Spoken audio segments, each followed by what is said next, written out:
3, 2, 1. All right. Welcome, everyone. Hey there, night owls. How are these winter nights treating you? Welcome to our first episode of Night Talk in 2026. For those of you who are new to Night Talk, this is where we schmooze about everything under the stars. I'm your host, Gabriel Biederman from National Parks at Night. So come on in. Come on in, grab a seat by the campfire. There we have got a very astro-centric conversation for you tonight. Thank you also. Just really appreciate you joining us. And please comment where in the universe you are streaming in from. And while you're doing that, I will want to give you a quick PSA, folks. First off, the Night Photo Summit is the must-attend night virtual conference of all things night photography, and it's back. We just announced it. We launched this weekend. It is going to be streaming on February 13th to the 15th in 2026, right? We're going to keep remembering to write that number in there. It's 3 days of inspiration, education, networking that feature 40 presenters and 45 hours of content. And you get access to all of this for 1 year. You can learn more and purchase these. Purchase your ticket at Night Photo Summit, nightphotosummit.com. If you prefer learning in person, testing out telescopes at star parties, and photographing under bortle 1 through 3 skies, then you'll want to go for the gold and join us at the Nightscaper Photo Conference, May 14th to the 17th in the Four Corners region of New Mexico. You can learn more about that one at nightscaper.com. So let me come on over here and see where we are. Let's see, any comments coming in?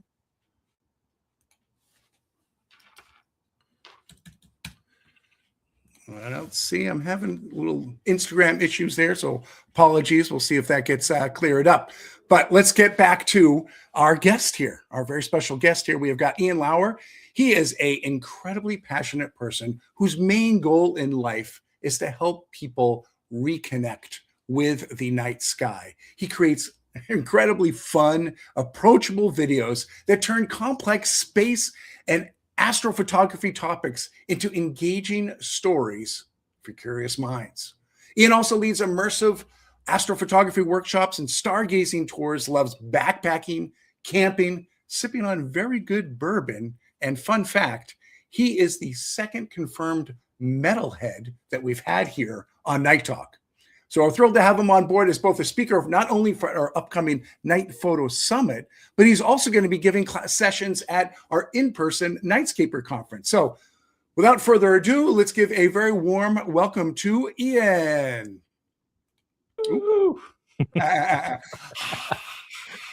The audience, the crowd goes wild, right? Ian, so good to see you. Where are you coming? Where are you streaming in from? And are the skies clear where you are?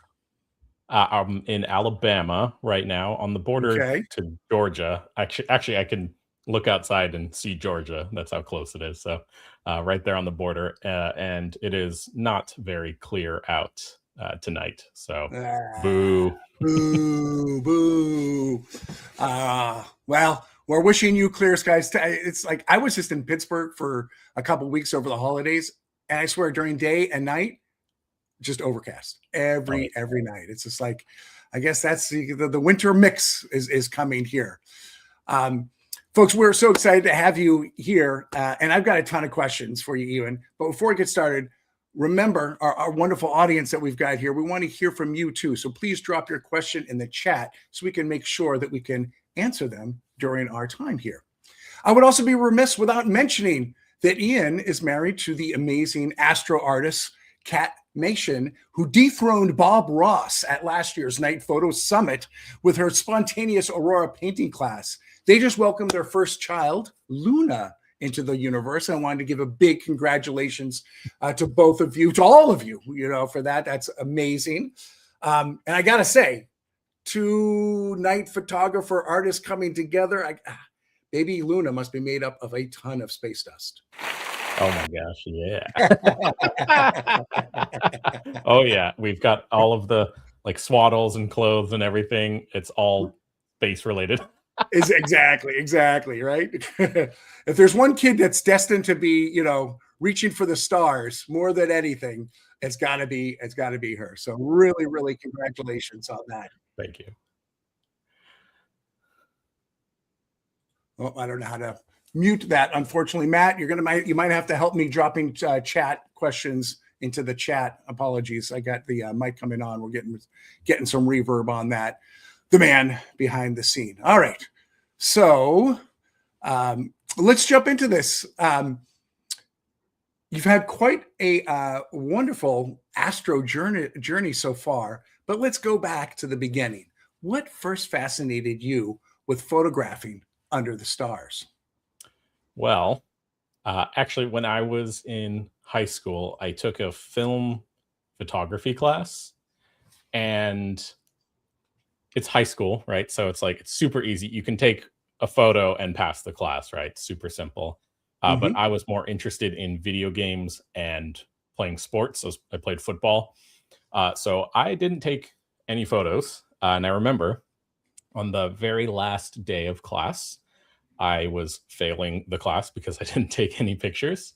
And so I went up to the teacher and I begged her, like, I will do anything to pass this class so I can keep playing sports. She kind of looked at me and she's like, okay. And she grabbed a brush, like a scrubber, and said, go clean the dark room. And so I'll tell you what, I spent probably 3 hours cleaning every inch of that dark room. And when I got my grade back, she gave me like a D or something, enough to like be able to keep playing sports. Enough to do it. Enough to do it. But I did take like one photo, I think, throughout the whole semester. So I think that was probably the last time I took a picture for, I don't know, 10 plus years or something like that. And then I got interested in astronomy. I went to school for astrophysics because of all of the amazing photos from like Hubble and stuff like that.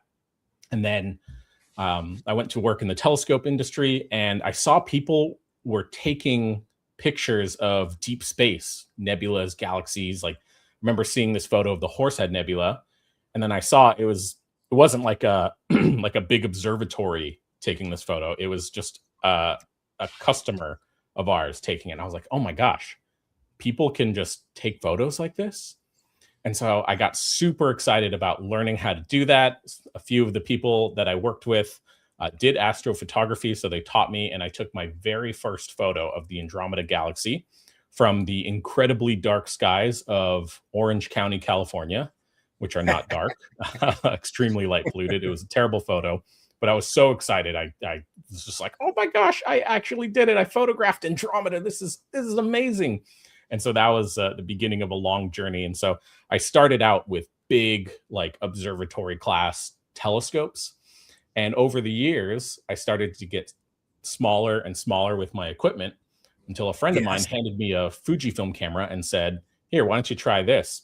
And so I went out and took my very first photo of the Milky Way, and I was hooked, absolutely hooked. And I think that was like 2016 or 2017 or something like that when I took my first Milky Way photo, and the rest is history. I just got completely obsessed with photographing the night sky. Awesome. That's great. And I've got a dark room too here. If you want to, I could use some cleaning up. If you want to get It's wonderful how the roads and each road has its own little path to something that we can always take from something from that on there. And I wanted to touch. You mentioned that you were in the telescope industry, and you've worked for and I see you've worked for institutions like NASA and MIT for deep space imaging and satellite tracking projects. Can you share a little bit more about that specific section of your journey? Yeah. So after I got out of university, I worked at Meade Instruments for a little while, and being an astro major, that's like a dream come true, right? Like, I get to work for this company, and they they manufacture telescopes. And I worked in product development and sales and marketing, just like interning, learning everything I could. And so it was like this dream job until maybe about a month into it, I realized that it was not a dream job. If you've ever seen the movie Office Space, that was essentially what the job was.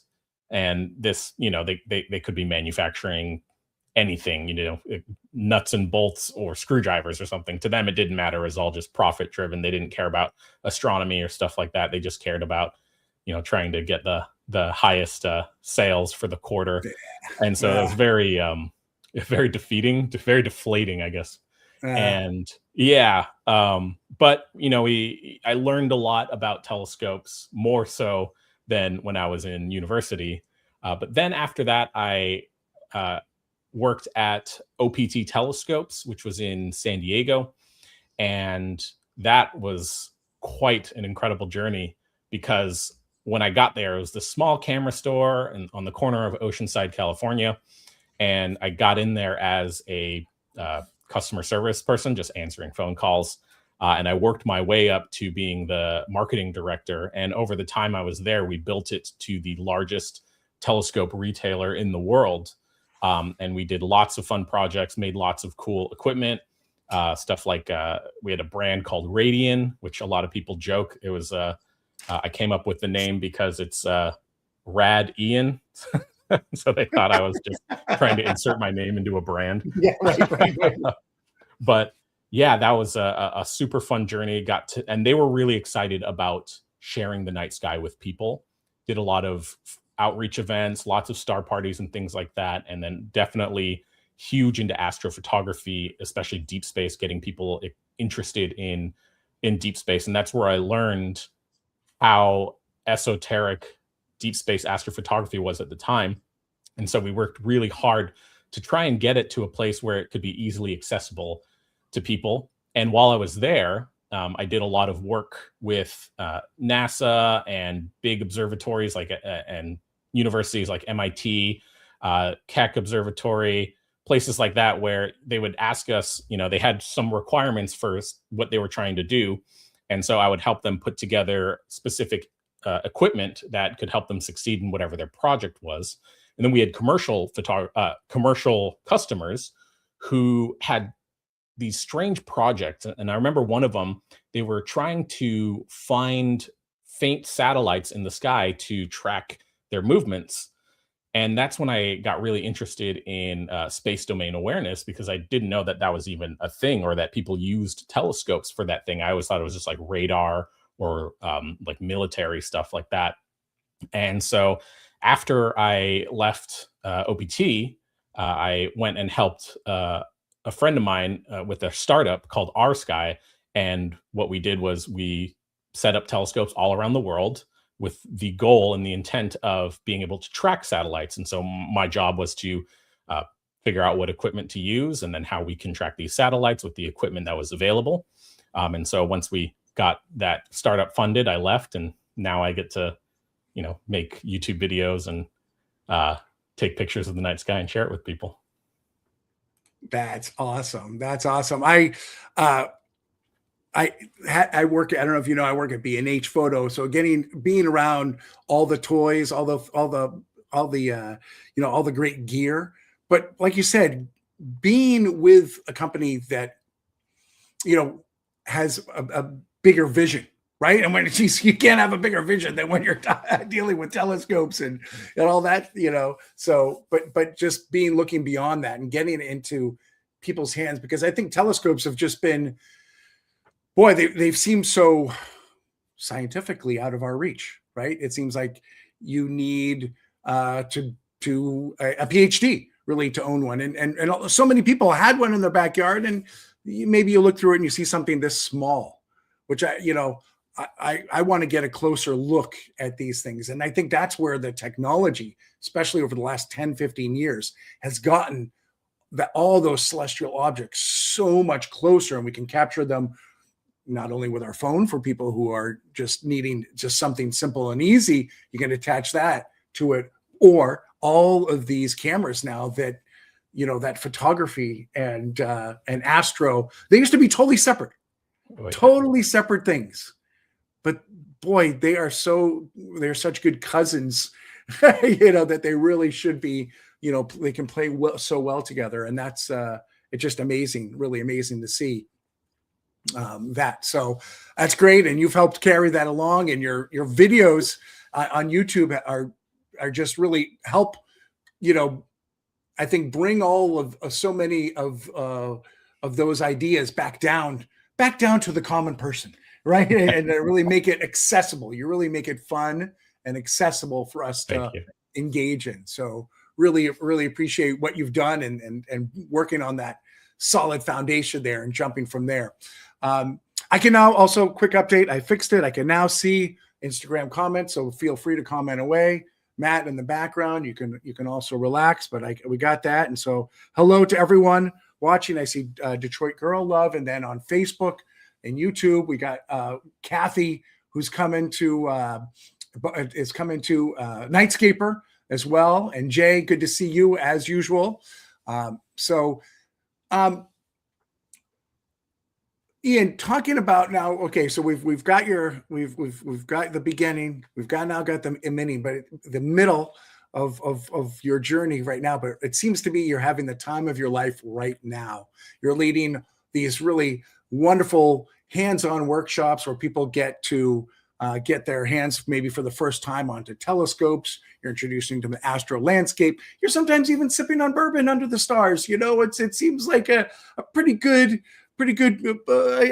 life and lifestyle. So, and what blows my mind is that you kind of, I think for most night photographers, it's like, okay, I've already got a lot of gear. Now I'm going to get into the deep space stuff. So now I need either bigger lenses, maybe an astro specific camera. So it's almost like it's a new backpack. You know, or a roller full of gear that you bring with you. And it's like, well, what am I going to do tonight? I'm going to bring both bags. Or am I going to have a streamlined gear thing? Or tonight I'm just going to go astro landscape, or tonight I'm going to go deep space. You seem to have found this wonderful balance. And I just got to know, how do you do it? How do you find the balance? What's the secret there? Well, there's two ways of going about it, right? So if you are in one place and you don't need to go out and hike or something like that, it's very easy to just bring all your gear. But if you're hiking out or you're driving out to these places, or you're flying or something like that, obviously you're bringing all of your camera gear. But if you want to incorporate the deep space aspect of it, you need some sort of like travel friendly setup. Yep. And so that's where, like, you know, a simple star tracker, and then like one of these bad boys, a very small red cat telescope that I'm sure a lot of people have heard about, or just a long lens. This is the red cat 51 with the little kitty cat. I gotta love it. I love it just for that. It also has like a paw print on it. It's perfect. Yes.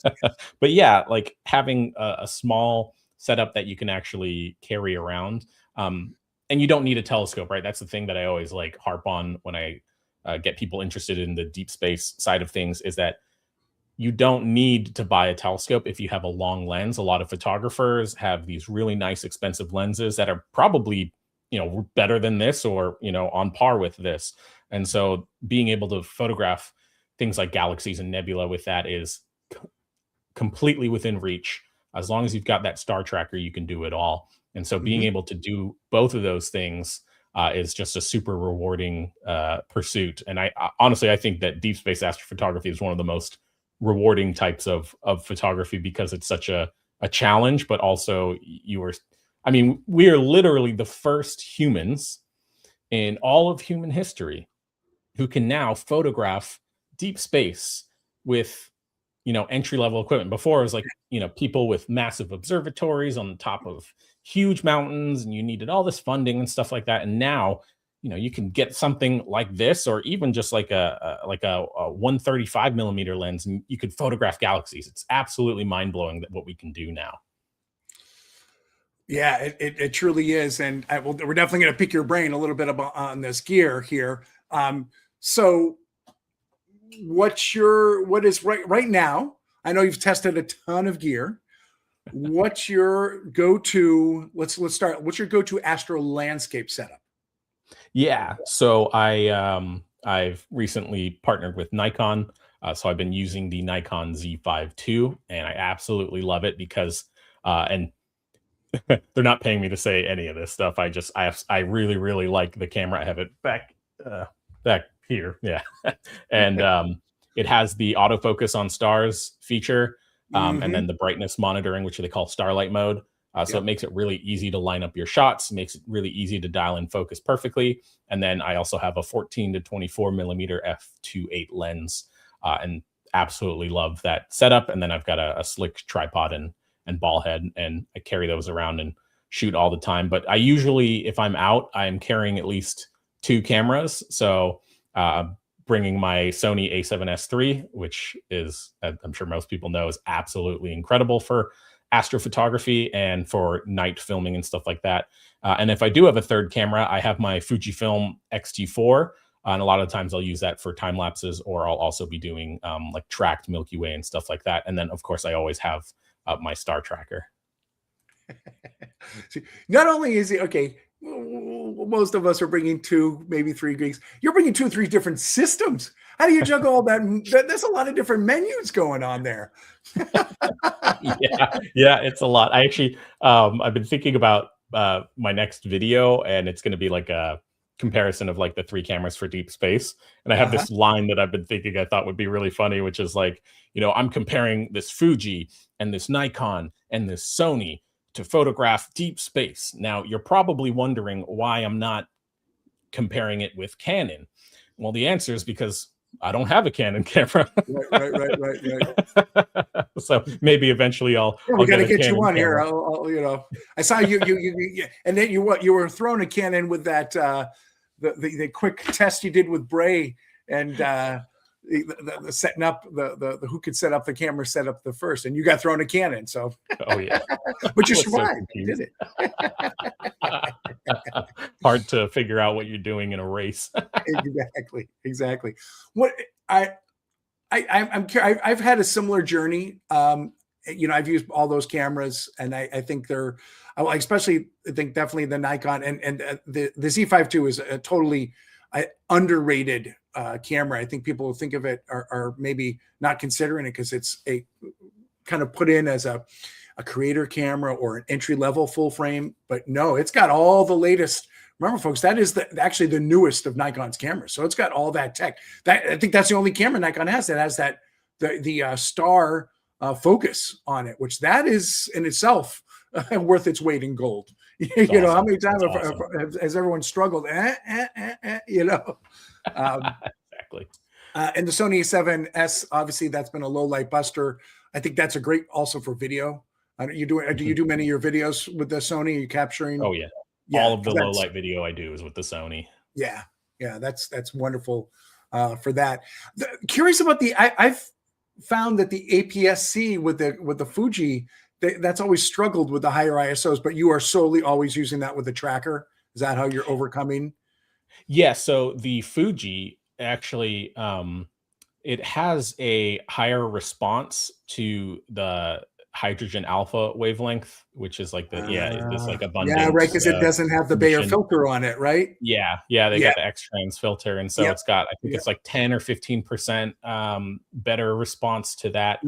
So it really can bring out a lot of incredible detail in the Milky Way, and when you're tracking, I mean, it's just absolutely incredible. And then, but even if you're using like an f1.4 lens with the APS-C sensor for the Fuji's, oh my gosh, it's like beautiful, like some of the detail you can pull out in even single exposures, which we'll see later. And that's what's great. That's obviously a lighter weight APS-C, right? So they got a whole lighter weight, lenses are lighter weight, and everything else. Okay, cool. That's right. Don't forget about that X-trans. So that's a little deep space gear secret there for that, because I think they're the only ones that don't have the Bayer sensor on their front, besides getting the Astro dedicated one. Very cool. Okay, so what's the deep space setup then? So if I'm travel rig, obviously I have my handy dandy Red Cats. So I actually have 10 of these. What? for my workshops. Yeah. And then I have 10 trackers, but I don't bring all of them with me if I'm going out on my own. I will often use the Fujifilm because the crop sensors gives me a tighter field of view, and then Star Tracker and the Red Cat. But I will use Nikon. I will use Sony for deep space as well. Just depends, how I'm feeling or whatever project I'm doing. And then that's usually my deep space setup when I'm traveling. But I also have a remote telescope setup that I use. It's a Borg 107. And then if gear talk, but a CEM 70G tracker and a ZWO 2600 camera and filters and all this and that. And that's where most of my deep space, really, really nicely detailed deep space photos come from. And that's at the Starfront Observatory in Texas, right? Yes, that's at Starfront Observatory. And then I have friends with telescopes that are much bigger than mine that I get to play with. So I use those often, plane waves and things like that. We got a question coming in from our man 22. You're talking trackers. What kind of trackers are you using? And if you're using a few different ones, perhaps tell us why this, why that. So for the longest time, I used the Star Adventure 2i, just easy, simple to use. And at the end of the day, all Star trackers basically do the same thing. They have, extra little bells and whistles, but I mainly just use it to track Milky Way or deep space stuff. But lately, I've been really liking the Ioptron, the Skyguider Pros, because they have the built-in illuminator in the polar scope, which makes it really easy to polar align. And it makes it really easy for my clients on workshops to polar align. So I've got 6 of those now, and I've got 4 of the Star Adventures. But if it's me going out, I'm probably going to be using the Ioptron Skyguiders, and they're also red, so it matches the Red Cat. So that's right. Perfect. Right. It's really a wonder why you're not shooting with Canon. Their color is red, right? That's true. Yeah. Canon, hit me up. Right. If you're listening, come on down. So what's it like remote logging in? And how does that work? Do you check the weather first? Kind of walk us through that sort of process, because that's super fun. And boy, that it just got a big article in New York Times like 3 or 4 months ago, and Starfront Observatory was front and center on that one. So I think now more and more people are like sending these remote observatories. I mean, you can always kind of rent or log on one, but that can be pricey. But now you can kind of rent a little space there, and that seems to be a nice sweet spot there. So talk us about, bring us sort of the nitty gritty on what it's like remotely logging in. Yeah. So to preface this, actually, the prototype for the Starfront Observatory was actually here in Alabama. I moved to Alabama because of the startup with my buddy, and we built the first prototype in his backyard. So we tested out how to put them together in an efficient way. And so once Starfront opened up, my telescope was there. My telescope was actually the very first telescope set up at Starfront. Whoa, that's cool. So I would have had the first photo from Starfront, but Bray decided to take my camera and put it on his telescope because his wasn't there yet. And so he's like, haha, I got first light, which is totally fine. Bray's a great friend of mine. So it was good fun. But yeah, the experience of logging on, it really is just using like a remote login tool like AnyDesk or RustDesk or Google Chrome or whatever. And then you set up a sequence, use a program. Most people use a program called Nina because it's kind of made for automation. And that's the beauty of the remote setup is you can fully automate things to, focus, track, find targets for you. And so I've got it set up where it will actually only turn on when the roof opens, and then it'll automatically capture stuff that I want. and then shut itself off once the roof is closed or once my target sets, too far below the horizon. So it's completely automated.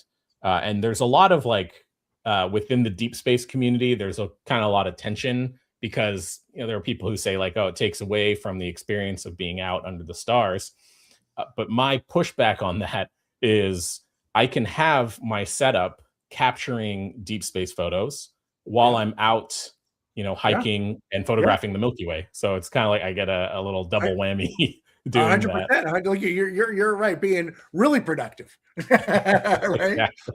Exactly. Yeah. So it's super fun, especially for people who love software or tinkering with software and trying to get that kind of stuff, or people who really enjoy the processing part of things. They kind of just, once they have it all set up, the data comes in, then they can just turn out photos. So it different strokes for different folks.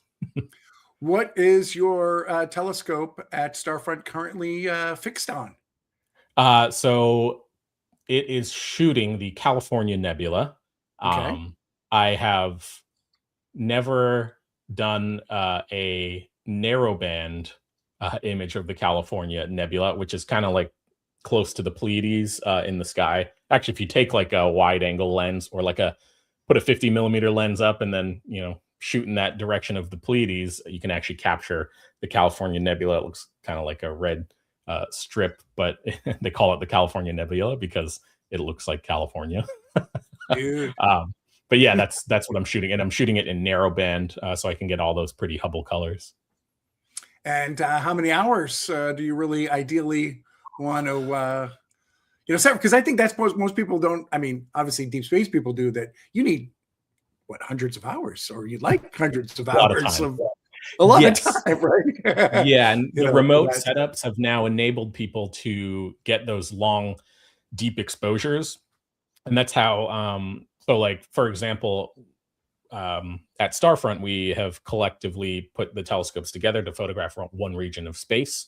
And so we photographed a never before imaged supernova remnant, which was really cool. And in doing so, we actually discovered a planetary nebula that was never noticed before. So it's super cool that we're able to do these deep integrations that are hundreds of hours. We photographed the Triangulum galaxy with a bunch of us, and we had 1,000 hours collected on the Triangulum galaxy. So it's really cool to be able to do those kinds of things. And so Bray is kind of the king of just kind of exploring the sky and finding new objects, because these deep integration times allow you to photograph and discover things that have never been previously discovered, which is really interesting because people often think like, oh, how come it's never been found before by like NASA or something like that? But people have to remember, like, NASA has very specific projects that they do that are, whatever grant gets awarded, they have to do that project. So they don't have the time to just like sit back and explore the night sky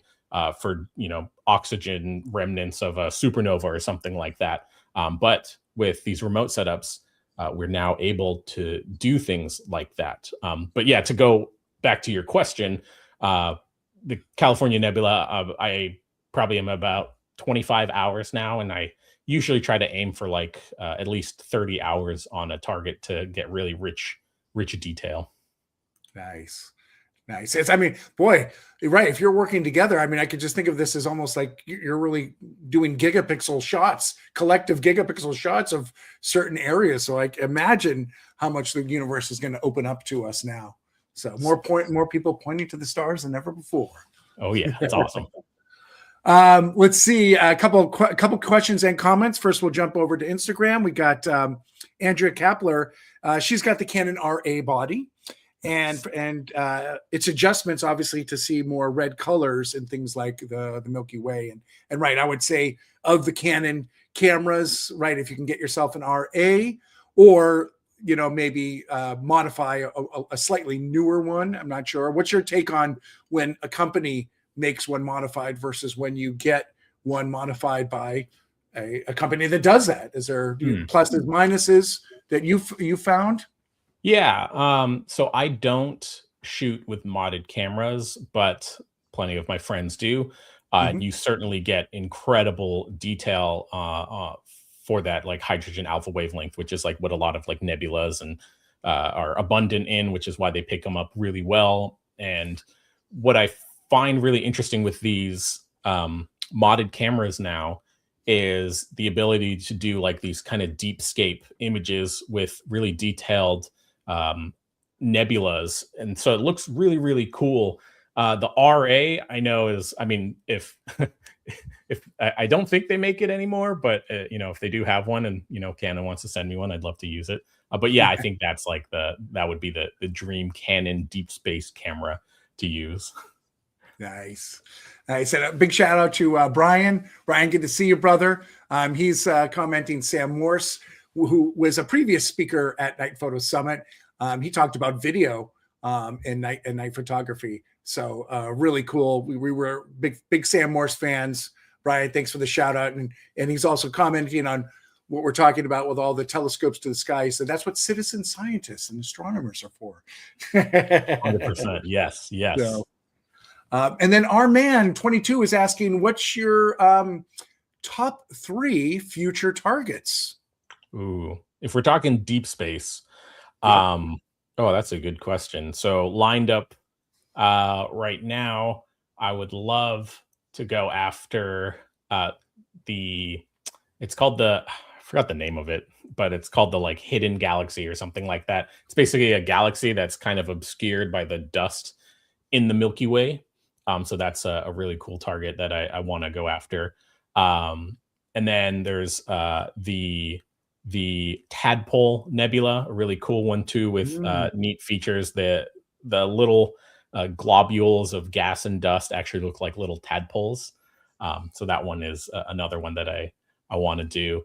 And if we're talking landscape astro, I think my dream shots right now, I've gotten really into like archaeoastronomy and ethnoastronomy. And so for the landscape astro stuff, I'd love to do more like celestial alignments. I think that would be really, really cool to do. I just find that stuff really, really fascinating, and it'd be cool to travel to a lot of these places to be able to do those kinds of things.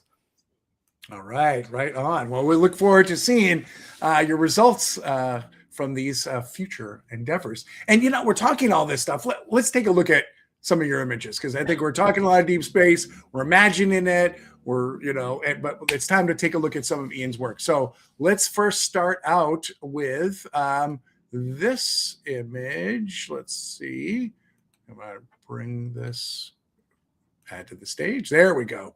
The classic, the ever popular Andromeda.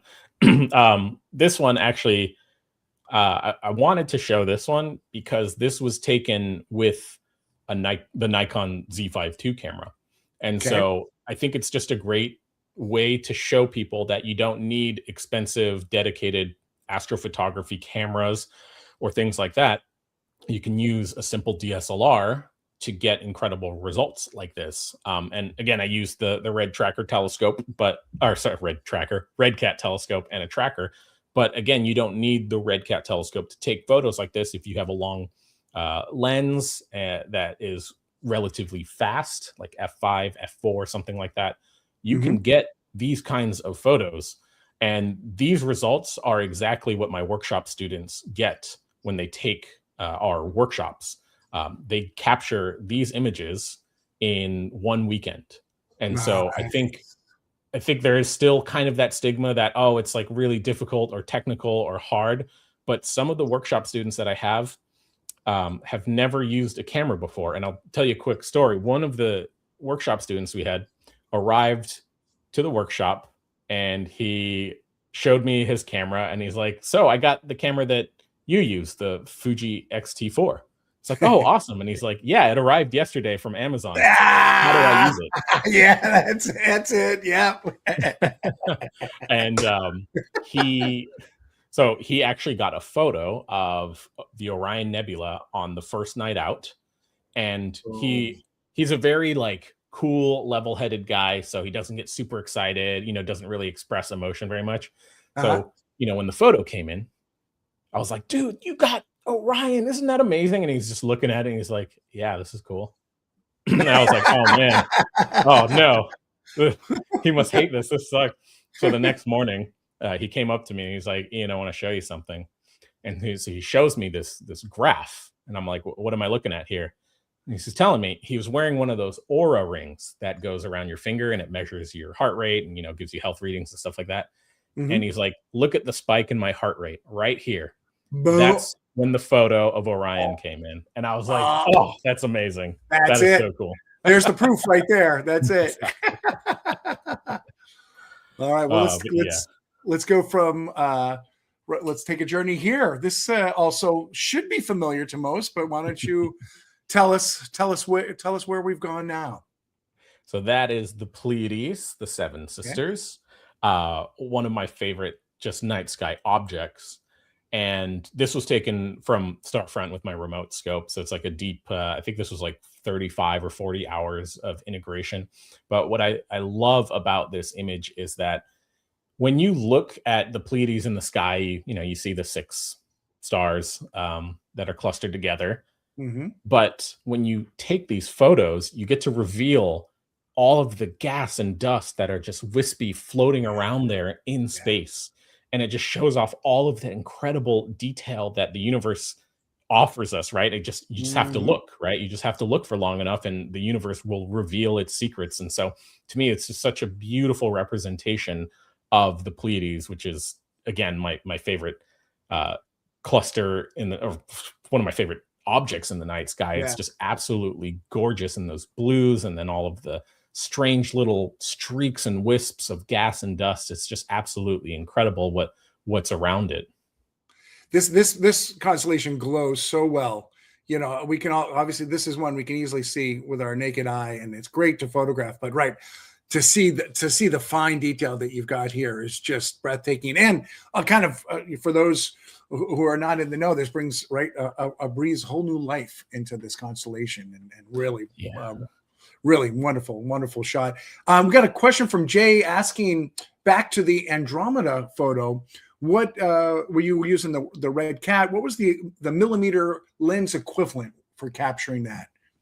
So the Red Cat is a 250 millimeter f5 or f4.9 or whatever telescope. So 250, but you can get Andromeda with a 135 millimeter lens as well. Super easy to get. As long as you've got the star tracker. And then this goes back to the APS-C versus full frame. So this is with a full frame, which is the Z5 II. So if you're using like the Fuji cropped, it's much tighter in. Now I did crop this photo in just to kind of show more of the Andromeda galaxy, but it's still like the details you can get on such simple setups is absolutely incredible. So speaking of which, I want to just, we got another question that came in from Instagram from Cal Rainbird. How do you deal with the long lens setups that stress the tracker's weight limits? So you'd be really surprised at how much a tracker can actually deal with.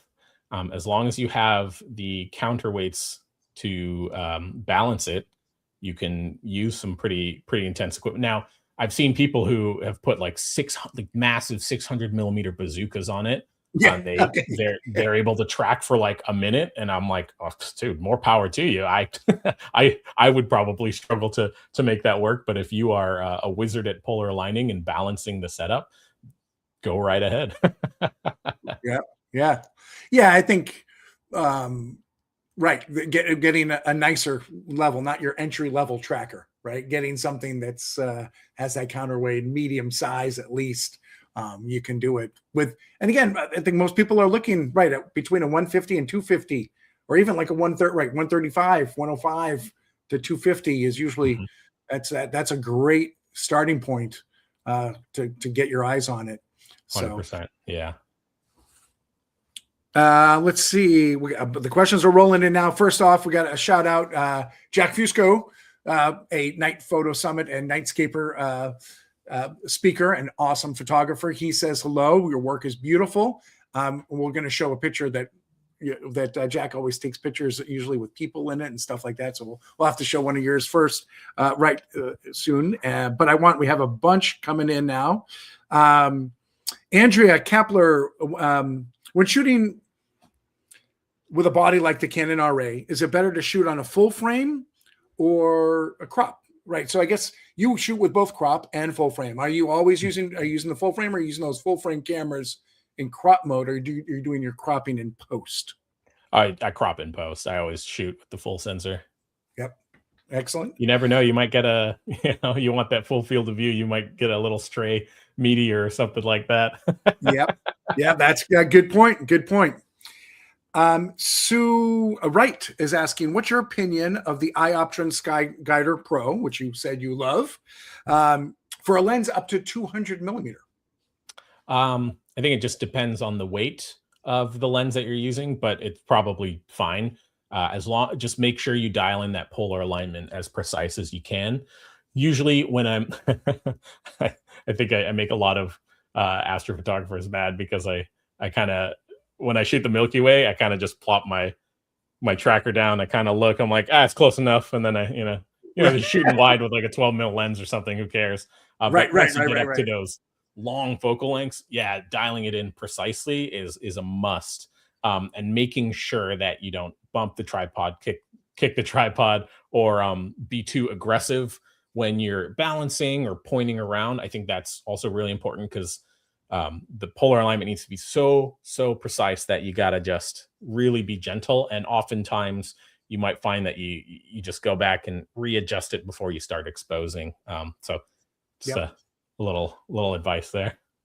And she's using it with the DSLR, the D850, and a 200 millimeter, maybe a 70-200 or something like that, which that is starting to push it. But I guess you have a counterweight for the Ioptron, so just make sure you can buy additional counterweights. Yeah, yep.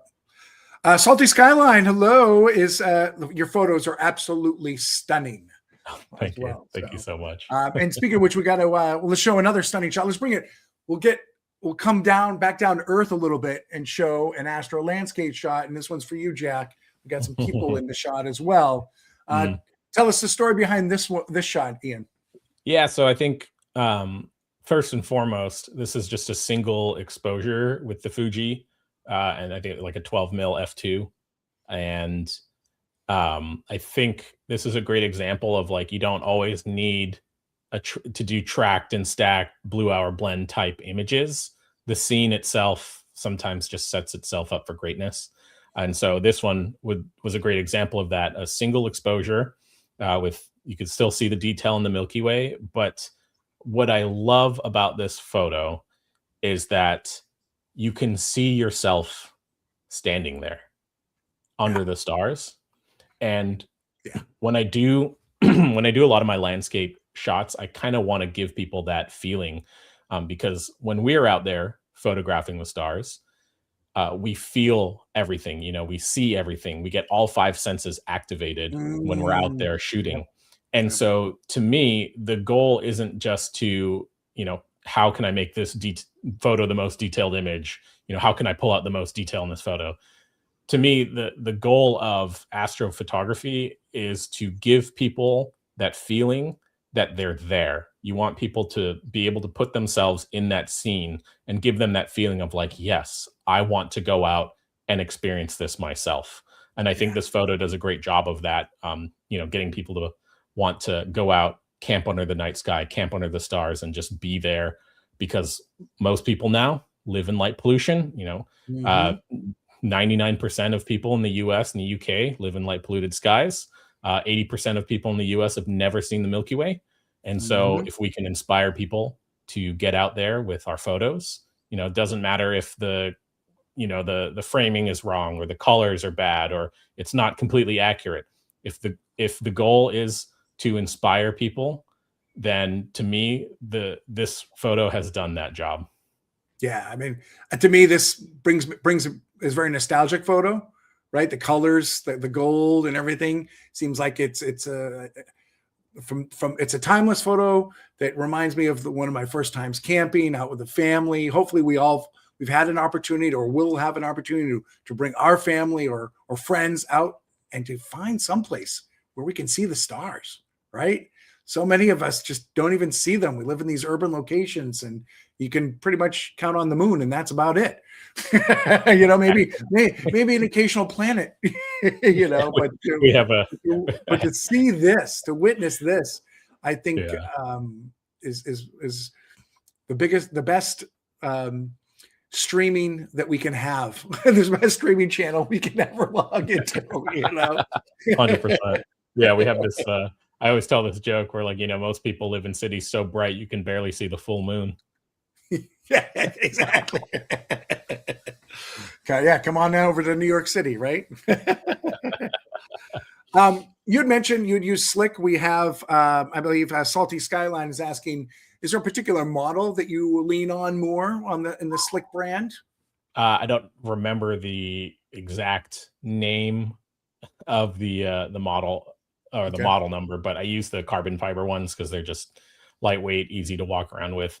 And I know a lot of them have like weight restrictions. And so people worry about like, oh, if I have a star tracker and a telescope and a camera and everything on it, won't it kind of not handle all of that? But I'll tell you what, almost all of my deep space shots that I've done with DSLRs have been on top of those Slick tripods, and they do just fine.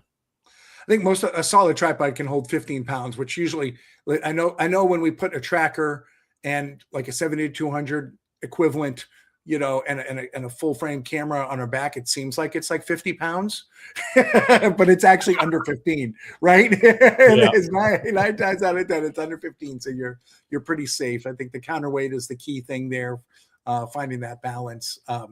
But yeah, I think most important for the tripods is finding one that fits your height, right? Getting one that fits your height, that you don't have to put that center column. If you're going to avoid using that center column, then everything will be super stable there. So Slick and there's many other brands that have a variety, and they'll make a variety of different ones. Carbon fiber, big fan of that. It keeps it light, but then find one that matches your height. So that would be my tripod tip for you all. One last image I got to show. I absolutely love this image and the detail that you've just pulled out of the Milky Way. I think it's just fantastic. Let's take a look at this one and tell us what's going on here. Yeah. So when I first look at this photo, I see two people dancing. Yeah, the Joshua trees are dancing there. But the funny thing about this photo is it's a total composite, and the foreground, which is silhouetted, the first time I went out to photograph the Milky Way, or maybe the second time I went out to photograph the Milky Way, I captured the foreground, and I actually had the Milky Way lined up there with the 50 mil lens, and I didn't know what I was doing. So like I had envisioned this photo, but I didn't know, didn't understand like the exposure triangle, and it's like my second time using the Fuji camera, so I didn't quite get the photo I wanted, but I knew it was there. And so years later, Fuji let me use the GFX camera, and they gave me a 63 millimeter lens, which is like a 50 mil equivalent on those massive sensors. And so I did a tracked photo of the Milky Way here with it. I think this was like 15 or 20 2-minute exposures of the Milky Way. And I went back and I put it basically where it lined up and created the photo that I had envisioned back then. And this is the result of like, I tried to do something. I didn't know what I was doing because I was a complete newbie. And then like 2 or 3 years later, I went back and actually, created the photo that I had in my mind. And all of that detail is just like, it's almost like a deepscape type photo, because you can see like the Lagoon Nebula and Trifid Nebula and all of the details that are sitting there in the Milky Way. And I just absolutely love how much detail comes out in the Milky Way from this photo. And again, it's just like two people dancing under the stars. I love it. Love it. You had the composition, and you kept it for when the right capture came along. Really nice. Exactly. Real nice. And beautiful detail on that too. Medium format. Woof. Oh yeah. Oh, baby. Monster.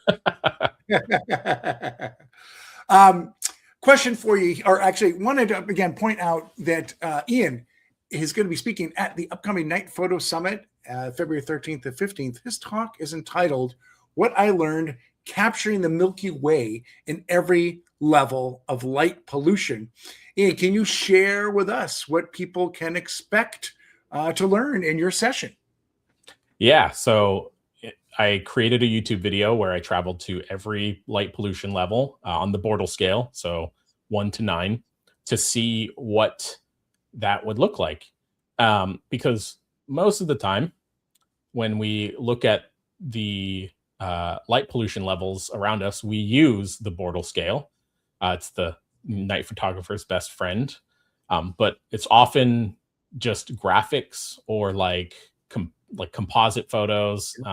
There's no real Bortle scale of the Milky Way. They're always just like a graphic that we get from like the Dark Sky Association. And so I wanted to create my own Bortle scale image chart. And so in the talk, I'm going to go through that process of how I created that chart and what I learned looking at light pollution levels and Bortle levels compared to the photos that I actually took, because we all, as astrophotographers, use the Bortle scale. And so I want to bring light or shed light into like the expectation versus reality of that. And then I'll a little bit sprinkle in just like how I made this video and the techniques I use to help it. I think it's sitting at like 2 million views now in 6 weeks. So I'll sprinkle in a little bit of YouTube magic for those who are interested in making YouTube videos as well. Awesome. Well, that's great. I got to ask a spoiler question. Can we capture the Milky Way in Times Square? Yes, but a big B. But so if you're using a regular DSLR and camera, there's no way. The lights are way too bright. But if you use special equipment like a shortwave infrared camera, you can definitely get the Milky Way because you just cut through all of the LED lights and stuff like that. But for most of us, I'd say 99.9% of us, no, you're not going to get the Milky Way. The bigger concern is probably getting kicked out of Times Square because you've got this rig set up, right? Oh yeah, nice segue. Right. So. Oh yeah, which I have been kicked out of Times Square. That's right. You were in the movie. Were you one of the photographers that was in there for the Space Chasers movie? Yeah. Yes, I was. We were there in Times Square. Awesome. And we got thrown out by the counterterrorism unit. Twice. I think it was like once or twice. Or was it a couple times? It was the first time. First time we got kicked out. Okay. Second time, they kind of just watched us. So wait, all right. Space Chasers, independent movie, just kind of hit the indie scene. It was at the Soho Film Festival, I believe, in October. Talk to us about this. How did you get the call? What was the experience like? And I guess it's not on anything streaming. It's just playing the indie scene right now, right? Yeah. So the director, Steven, he's a good friend of ours. He just got approved for some distribution. So he's working on that now. So it'll be, we'll see where it goes. It's very exciting. But yeah, I got involved because when I was working at OPT, I helped develop a filter called the Triad filter, which was one of the first consumer level filters that was made for photographing emission nebula from cities. And so it allowed the 3-wave, if you know about deep space astrophotography, it allowed hydrogen alpha, S2, O3. It was a filter you just put on your camera, and then it allows you to photograph deep space, even from the worst light polluted cities. And so we had this idea of like, we want to test this filter. What would be the best place to test it? Obviously, Times Square in New York City. So we went, and I don't want to spoil the film, but I'll just say the first time we went, we got thrown out by the counterterrorism unit in New York City. Well, welcome to New York City. Yes. Yeah. Oh, yeah. They were not very, very kind to us. But there is another film that my wife and I are in, and it hasn't been announced or anything like that yet. But it was about the 2024 eclipse. and Okay. hopefully it'll be premiering this year. We're very excited about it. They followed us around for I don't know how many days as we chased the eclipse, and that one's going to be very exciting when that comes out too. Awesome. Well, hashtag stay tuned for more on that one. So now you're also giving 2 talks at our Nightscaper photo conference in May. Those first one is called the Fast Track to Deep Space Photography: How to Easily Capture Your First Deep Space Image in One Night. And the other class is called YouTube Secrets: Building a YouTube Channel Around the Night Sky. What can we, those are very descriptive your titles, thank you. Anything you want to expand upon why someone would want to take your class over anyone else's? Oh yeah, well, the first one, so capturing deep space on your first night out, I literally go into what I teach my workshop students, who when they take our workshops, they capture deep space on their first night out, which is very exciting, because a lot of the time, which we've talked about earlier, people find it a bit too technical. And so what I do in this talk is I give you the exact details that you need to capture photos without all of the technical jargon. So instead of telling you, hey, you have to make sure you have this equipment or make sure you have this specific camera, I give you the blueprint for capturing deep space photos with almost any setup. I mean, I've had a student, one of my previous workshops, she had a Nikon camera from 2012, I think is when it came out. I forgot the model of it, but she captured Andromeda on her first night out. And again, a lot of the people who take my workshops have never used cameras before. And so if they can do that, you can definitely do that. So that's the first talk that I'll be giving. And then the second one is about YouTube, because the problem I find with a lot of astro YouTube is that they talk to people who are already astro people. And if that's your goal, that's totally fine. But for people who want to grow on YouTube and maybe even make a living on YouTube, there's a different path that you need to take, which is speaking to a more general audience. And so I have grown my YouTube channel. I think last year, when the year started, I was about 10,000 subscribers. And this year now I'm at about 80,000. I just passed 80,000. And my videos consistently get, 100,000 plus views. Some of them are in the 2-3 million view range now. And so I want to take what I've learned and teach other people how to be able to hit those types of numbers, again, with the goal that we need more people interested in astronomy and astrophotography. And I can't do it by myself, right? And that's why I want other people to also be successful YouTube astro people. And so that's kind of the goal of that talk. Awesome. Thank you. Well, everyone's got, a different set of eyes and a different vision, right? So yes, there's room for us all. Thank you. Ian, that's great. I look forward to both those classes. And really thank you for joining us at both Night Photo Summit and Nightscaper this year.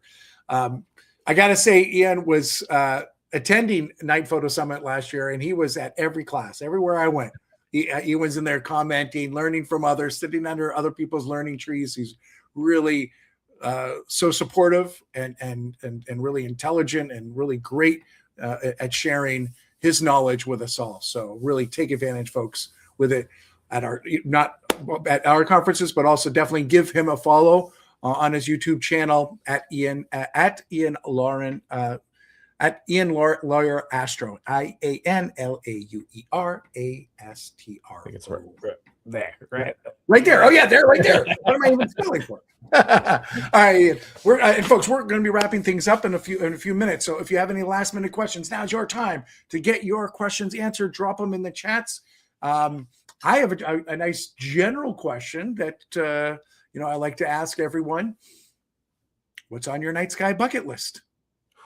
Night sky bucket list.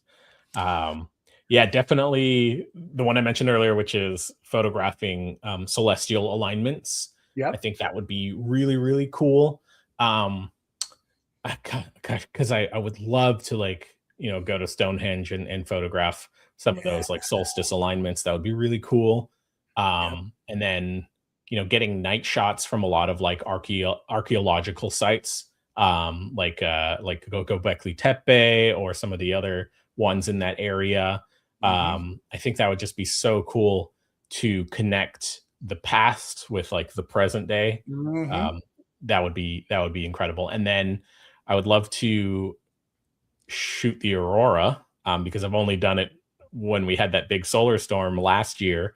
I was in Utah and I got my first aurora photos and time lapses, and that got me really excited about the the idea of photographing auroras and things like that. And I would love to hear the aurora too, because you can hear it like popping and crackling like static, and there's all these old stories from ancient cultures that would talk about how they could hear the aurora. And so I'd love to experience that and photograph it from both north and southern hemisphere. And then finally, all of the southern hemisphere deep space targets, the Magellanic Clouds, the Tarantula Nebula, all of those incredible objects that I don't have access to right now. Well, that's a long list. That is a long list, and a worthy and one. Probably grows by the day. Yes, exactly. Can you share any other projects that are in the works that you can share? Other than the film that'll be coming out, hopefully later this year. We'll see when that premieres. I'm hoping by the eclipse. That would be really cool. The one happening in Iceland and Spain and all that stuff. Other than that, though, just more YouTube videos. Very excited about all of the ones that I've got coming out. Some of them I'm like tracking satellites. Other ones are, you're comparing stuff. And then, yeah, I think as far as ones I can talk about, I think that's about it. All right. Well, I'm looking forward to the secret stuff. We'll talk about off stage. Awesome. Lucia's here. She doesn't have any questions, but she's saying hello to Ian. Hi, Lucia. And yeah, she's a great friend. Helped introduce us as well. So that's great. Yes. Thank you, Lucia. And okay, well, I think I'm not seeing anything in there, and we've gone well over an hour, folks. So just a reminder that give us about 5 or 10 minutes, and this will be, if you just jumped in later, the rewatch will be available probably about 5 or 10 minutes as soon as we end this stream, so you can kind of jump over to it and watch this on YouTube, Facebook, or Instagram. It'll be wrapped up, and you can kind of scroll back and forth to where you want to jump in and out. A lot of great information in here, folks. If you just joined us a little late, Ian what a wonderful trip we took from the deep space to the astral landscape by the campfire, and learned a lot about telescopes, remote logging in, and all the ins, outs, and bortles, and what you can do in Times Square. We're going to meet up there for a night shoot as well. So Ian, thank you so much. Really appreciate it. It was really, I know we met on the sides, and we've been really National Parks at Night. We've all enjoyed following you since we were introduced to you about a year ago. So really great, really excited to help platform you even more so this year. Looks like a wonderful year you've got ahead of us. Thank you all on all the various channels. Thank you all for tuning in and to our first night talk. We'll be having a few more of these. We got, I think, 5 more lined up over the next couple months. So if you like what you saw and you want to learn from other wonderful night photographers out there in the universe, tune in, and we'll be happy to answer your questions and share their stories and their inspirations with you. So again, I want to just wrap things up here, that if you are also, again, one last PSA, if you're also passionate about night photography, please consider joining us and many like-minded people at our annual Night Photo Summit this February 13th to the 15th, and actually I should say our in-person Nightscaper photo conference, May 14th to the 17th.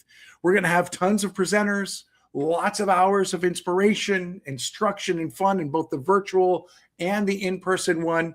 For Night Photo Summit, you go, actually both of those, you get a wonderful, stellar glow-in-the-dark t-shirt for attending. Really nice, soft, excellent quality. And if you can't make it, both of those are also available for rewatch. We're taping all the Nightscaper conferences, so if you can also purchase a just virtual ticket for that you'll get later. And then the rewatch for Night Photo Summit is for a year after it. So I know people that have rewatched, or make sure they get to see all of the sessions. So again, level up, make it a note that this year, 2026, you're going to be leveling up your night photography skills. All right. And we will see you out there seizing the night.